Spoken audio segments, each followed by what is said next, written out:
Halo warga Nobar, kayak apa kabarnya bubuhan pian barataan? Kembali lagi bersama Mamang Tobi, sang pengangguran profesional yang kali ini akan membawakan film action penjara, menceritakan tentang seorang napi baru yang bertahan di tengah kebrutalan penjara hingga akhirnya dia bisa mencapai puncak kekuasaan.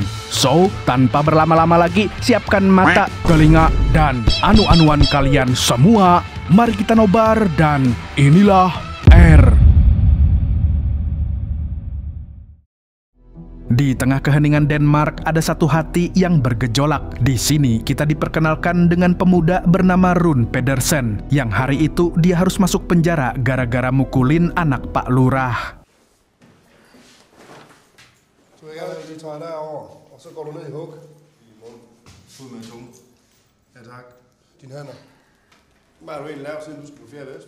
Setelah melalui pengecekan, Rune dibawa ke kamar selnya. Berbeda dengan penjara di negara lain, penjara di sini sangatlah sepi karena di Denmark orang jahatnya bisa dihitung jari, nggak bejibun kayak di Konoha. Bahkan penjara ini sampai menerima lowongan napi. Jadi siapapun yang berminat syaratnya gampang, cukup maling ayam aja. Selain sepi, fasilitas penjara ini juga ajib, di mana di setiap sel ada lemari toilet dan kasur Palembang. Selain itu, penjara ini juga nggak ada seragam, jadi para napi bebas mau pakai apa aja. Meski begitu, Pak Sipir yang bernama Peter memperingatkan Rune untuk hati-hati, karena walaupun penjara ini terlihat aman, tapi ada banyak penjahat kelas kakap di dalamnya. Dan ya, belum apa-apa, Rune langsung diganggu sama napi lain, di mana kasur Palembangnya diambil secara paksa.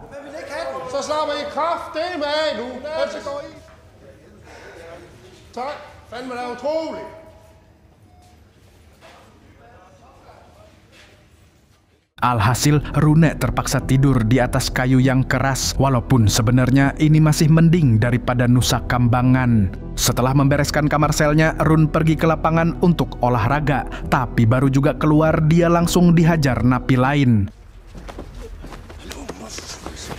Napi ini bernama Mason yang merupakan tangan kanan dari penguasa blok penjara. Dia lalu menyuruh Rune untuk menghajar musuh bebuyutan gengnya yang ada di blok Arab, yang mana blok itu isinya napi keturunan Arab semua. Mason lalu menegaskan kalau semua orang di sini wajib brutal dan siapapun yang lemah dia pasti akan mati konyol. Kemudian, Rune merenung di kamar selnya memikirkan perintah dari Mason. Sebenarnya, dia nggak mau nyari masalah sama siapapun, apalagi penjara ini sangat sepi. Jadi, kalau dia bikin onar, pasti akan langsung ketahuan. Tapi di sisi lain, dia juga nggak mungkin mengabaikan perintah Mason. Rune jadi overthinking, apa ini yang dimaksud dengan bertahan hidup di penjara? Apa untuk bertahan, dia harus menjadi seperti mereka? Besoknya, Rune dipanggil Mason ke sebuah ruangan, namun dia sama sekali nggak diajak ngobrol. Dan sebagai junior yang baik, dia pun berusaha tersenyum di depan Mason. Tapi bukannya diapresiasi, dia malah disiram air kopi.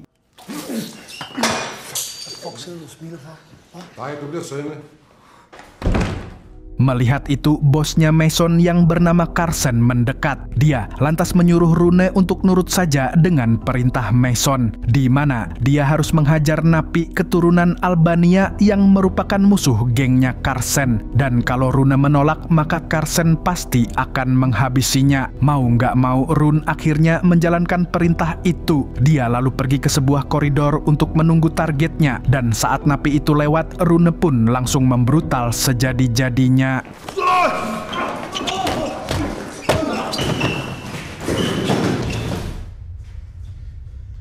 Setelah menghajarnya sampai pingsan, Rune menghantamkan kepala si target ke tangga. Dia melakukan itu karena Mason ingin si target benar-benar sekarat. Di titik ini, Rune merasa kalau dirinya sudah terjebak dalam sistem yang barbar. Tapi anehnya, Rune juga merasa kalau kejadian tadi membuatnya lebih berani dan lebih kuat. Lalu nggak lama setelah itu, para sipir tiba-tiba mengumpulkan para napi. Rupanya, mereka sudah menemukan napi yang sekarat. Peter CS kemudian mengecek para napi untuk nyari tahu siapa pelakunya. Dan seketika, jantung Rune hampir copot dalam pemeriksaan ini. Tapi beruntung, dia sama sekali nggak ketahuan.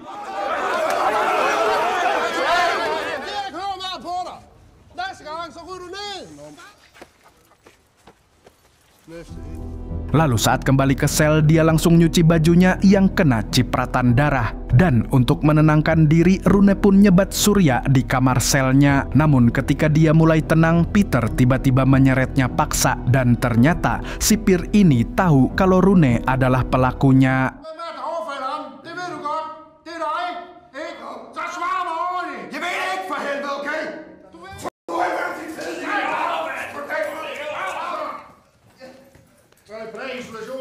Gara-gara kasus ini, Rune pun harus mendekam di sel isolasi selama 1 bulan. Di sini, dia mulai berpikir bagaimanapun caranya dia harus bisa bertahan. Bertahan dari kekejaman para napi yang kayak psikopat. Saat kembali ke selnya, Rune memasang foto pacarnya di dinding. Dengan melihat foto itu, dia berharap bisa termotivasi untuk keluar dengan cepat. Namun sialnya, Mason malah merampas foto itu. Dia juga bilang kalau pacarnya Rune pasti udah selingkuh sama laki lain. Karena di zaman sekarang nggak ada cewek yang setia, apalagi kalau lakinya di penjara.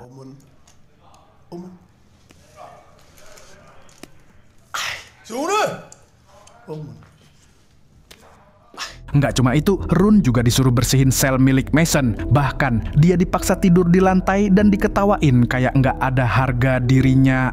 Malam harinya, Rune mengasah besi untuk dijadikan senjata. Dan kalau dibully lagi, dia akan membalasnya dengan besi itu. Dan di penjara ini, Rune dipekerjakan di dapur untuk menyiapkan makanan bagi napi lain. Berbeda dengan penjara biasanya, menu makanan di sini pakai steak wahyu. Meskipun terdengar fancy, tapi hal ini justru bahaya karena para napi jadi punya banyak tenaga. Alhasil, yang brutal akan tambah brutal. Di pekerjaannya, Rune berkenalan dengan napi baru bernama Rashid. Dia adalah gangster keturunan Arab yang selalu jadi korban rasisme. Oleh karena itu, dia bisa merasakan apa yang dirasakan Rune.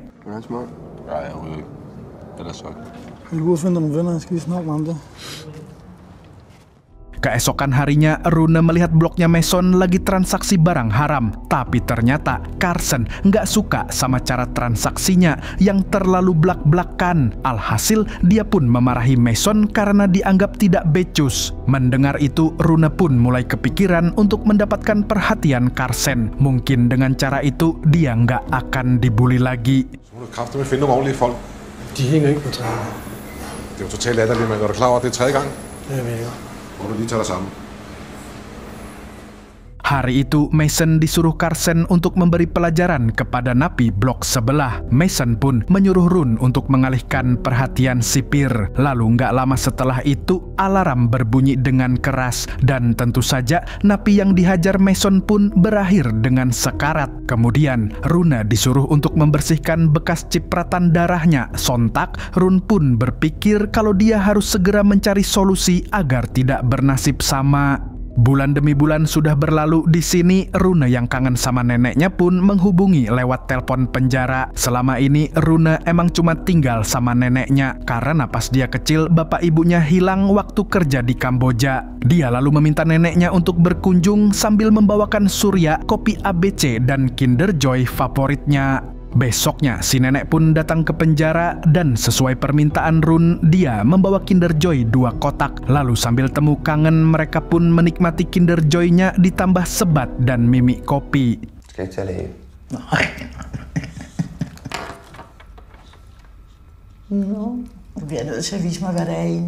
Di sini, sang nenek meminta Rune bersabar dan jangan bikin masalah. Dia juga berkata bahwa dirinya nggak masalah kalau Rune di penjara karena mukulin orang. Yang penting, jangan masuk penjara karena korupsi. Setelah neneknya pulang, Rune ngajak Rashid untuk bekerja sama. Sebagai sesama anak bawang, mereka memang harus saling membantu. Karena kalau tidak, mereka akan terus-terusan menjadi mangsa. Oleh sebab itu, Rune ingin melakukan penyelundupan barang haram agar bisa dapat backingan Carson. Dan agar tidak ketahuan, dia akan menggunakan wadah Kinder Joy-nya untuk bertransaksi lewat saluran air.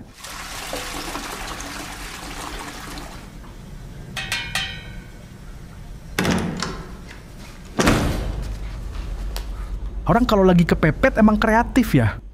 Setelahnya, Rune mendatangi Carlsen untuk nawarin kesepakatan, di mana kalau dia berhasil menjual barangnya, maka Carlsen harus melindunginya sampai bebas. Carlsen awalnya meremehkan tawaran Rune, tapi sebagai orang yang fair, dia pun menerima tawaran tersebut.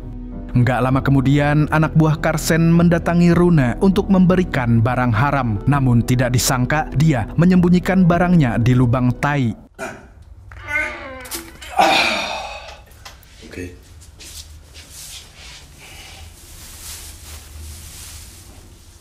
Singkat cerita, Rune pun berhasil menjual barang itu ke blok sebelah. Semua ini berkat metode Kinder Joy-nya dan bantuan dari Rashid. Usai mendapatkan uang, dia langsung menyerahkannya pada geng Carlsen. Dan disinilah hidup Rune di penjara mulai berubah. Karena mulai sekarang backingannya adalah sosok paling berkuasa di sana. Hari itu juga Carlsen memberinya pujian dan memindahkan kamarnya ke yang lebih bagus. Du kan se, det er lidt sjovt at kigge på den lortegård, du sidder og kigger på normalt.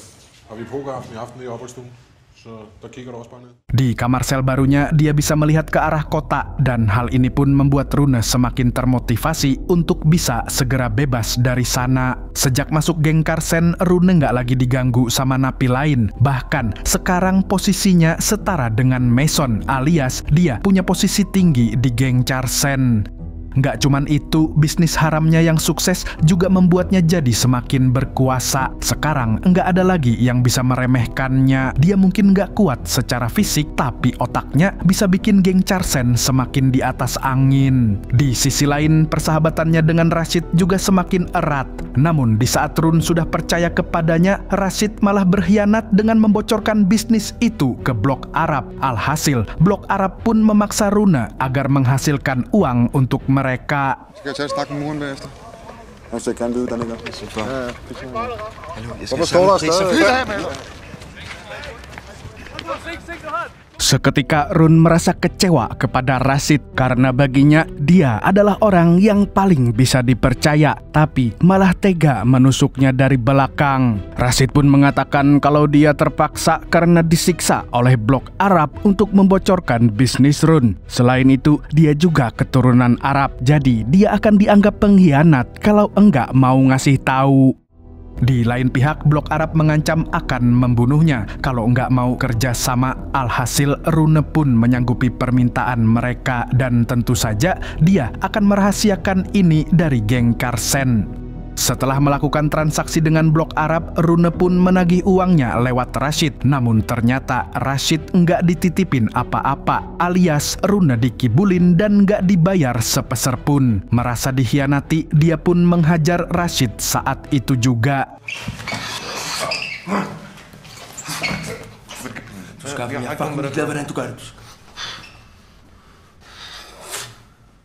Malamnya, Rune yang nggak tahu harus gimana akhirnya memberitahu geng Carlsen. Seketika, para gangster itu pun marah dan menyuruh Rune tanggung jawab. Dia harus mengembalikan duit modal untuk memasok barang yang nilainya puluhan juta. Dan kalau dia nggak bisa balikin, maka nyawa yang jadi taruhannya.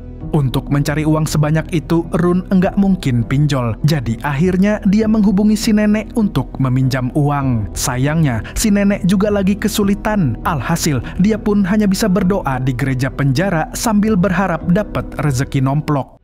Besoknya, Rune nekat mendatangi Blok Arab untuk nagih duitnya. Tapi sialnya, dia malah dihajar habis-habisan. Setelah dipisahkan sipir, Rune diseret ke ruang isolasi karena mulai lepas kendali.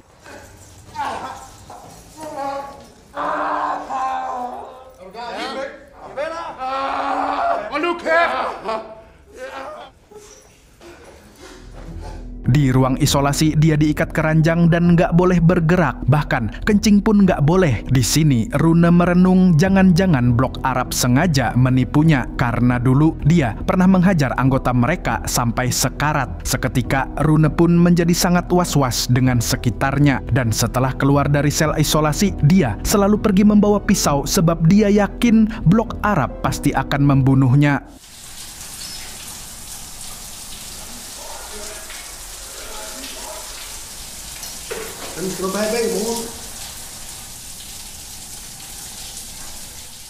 Lalu suatu hari Rashid menghampirinya dan meminta maaf. Selain itu, dia juga bilang kalau blok Arab akan membayar Run asalkan dia tetap mau bekerja sama. Rashid kemudian memintanya untuk pergi ke dapur karena pemimpin blok Arab sudah menunggunya. Tapi yang Rune nggak tahu sebenarnya Rashid sedang menjebaknya. Dan benar saja, nggak lama setelah Rune masuk, Mason keluar dengan baju berlumuran darah.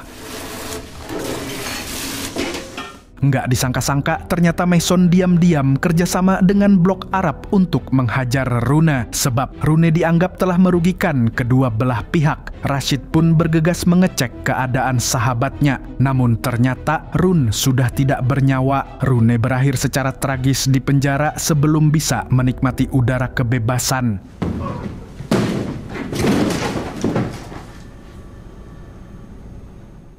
Setelah insiden tersebut, Rashid pun diinterogasi para sipir. Di sini, dia hanya bisa terdiam gara-gara kematian Rune. Dia nggak menyangka kalau Mason benar-benar membunuhnya. Sejak hari itu, Rashid terus dihantui rasa penyesalan. Ditambah lagi, dia mendapat ancaman dari Mason. Dengan senyum psikopatnya, Mason menyuruh Rashid tutup mulut tentang kematian Rune, atau dia akan bernasib sama dengan sahabatnya itu.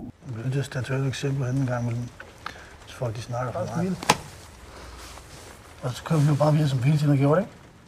Namun sebagai anak bawang, Rashid nggak bisa berbuat banyak. Dia cuma bisa pasrah dan menerima kenyataan bahwa dia adalah penyebab kematian sahabatnya. Meski begitu, napi lain sama sekali nggak peduli. Bahkan mereka menunjuknya untuk mengurus bisnis yang ditinggalkan Rune.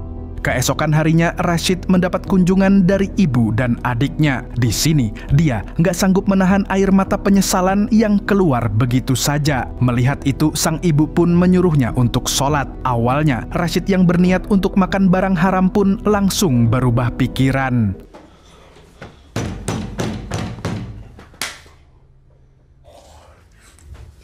Dia lantas meminta izin pada Peter untuk sholat di musola penjara. Tapi sebelum itu, dia memberanikan diri untuk melaporkan Mason yang telah membunuh Rune. Nggak cuman itu, dia juga melaporkan transaksi barang haram yang selama ini dilakukan di penjara. Usai mengatakan hal tersebut, hati Rashid pun jadi lebih tenang. Dan untuk menebus dosanya, dia pun langsung wudhu dan sholat taubat. Masya Allah, tabarakallah.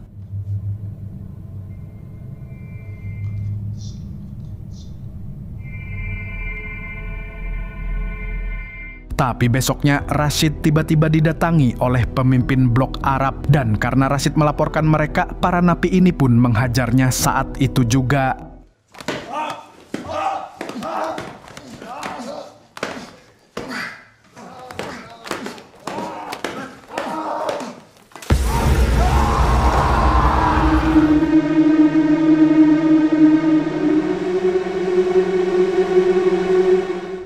Di akhir film, penjara itu nggak banyak berubah, namun yang pasti kematian Rune adalah saksi nyata bahwa sekuat apapun kamu bertahan pasti akan runtuh di dunia yang fana ini. Dan film pun tamat dengan tragis dan mengecewakan. Tapi walaupun begitu, film ini mengajarkan kita kalau dunia ini adalah neraka sesungguhnya. Apapun jalan yang kita tempuh akan selalu ada siksaannya. Kalau kamu setuju, share video ini ke ustadz terdekat biar ada bahan kajian. Segitu dulu dari Mamang Tobi, sang pengangguran profesional. Dan sampai jumpa di video-video selanjutnya. Kalau begitu, Mamang Kuntul Burung Kuntul pamit undur diri.